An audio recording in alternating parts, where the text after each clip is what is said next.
They didn't ask, they didn't knock, they didn't even leave a note. One Tuesday morning, I walked into my backyard with a cup of coffee and found a 6-foot gap where my privacy fence used to be. Gone. Cut clean, hauled away like it never existed. Why? Because my rich neighbors on the HOA board decided my fence was blocking their lake view. No permission, no warning, no shame. They thought I'd cry, complain, and quietly rebuild it like a good little homeowner. Instead, I smiled, said nothing, and started planning something they will never, ever forget.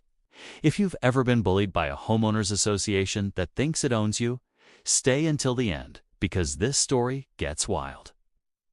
Hit subscribe right now, because what I did next got me banned from 2 community group chats and made the HOA president cry in an emergency meeting. It started 3 years ago when my wife and I bought our dream home on a quiet cul-de-sac next to a small private lake. The HOA fees were steep, but the neighborhood had beautiful manicured lawns, matching mailboxes, and a board of volunteers who acted like they were running a small country. I followed every rule, approved paint colors, approved fence height. I approved everything, including the 6-foot cedar privacy fence I installed legally, with a permit 2 years prior, after my dog kept getting into shouting matches with the neighbor's cat. Everything was fine until the Harrisons moved in 3 doors down. Mr. Harrison was elected HOA president within 6 months. Charming smile, expensive watch, zero patience for anyone who didn't bow to his vision of the neighborhood. His wife joined the architectural committee. Within a year, they renovated their backyard with a $40,000 deck specifically designed to capture a premium lake view. The only problem? My fence was in the way of that view from their upstairs window. I got a polite email first, then a not-so-polite one, then a letter from the HOA claiming my fence violated updated sightline guidelines that conveniently didn't exist when I built it. I pushed back. I had documentation. I had the original permit. I had 3 years of approved HOA records proving my fence was completely legal. I assumed facts would matter. They did not.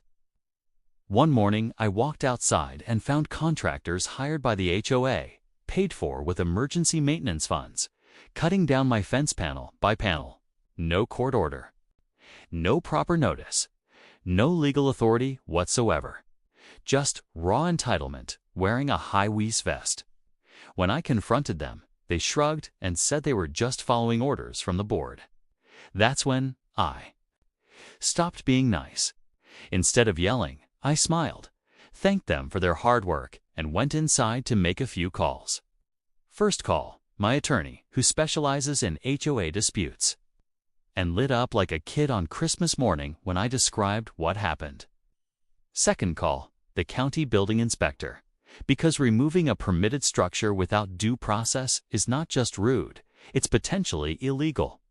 Third call, a drone photographer, because if they wanted a view, I was going to make sure everyone in the county saw exactly what kind of view they created, while my lawyer drafted a cease and desist, along with a formal demand for damages.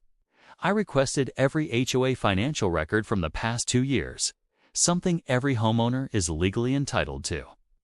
Buried inside those documents was something beautiful.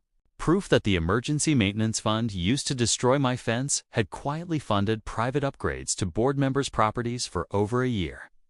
Landscaping, driveway ceiling, and yes, the Harrisons' Lakeview deck.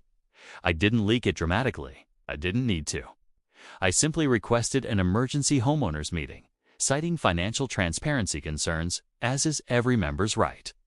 I printed copies of the misused fund records. I brought my attorney.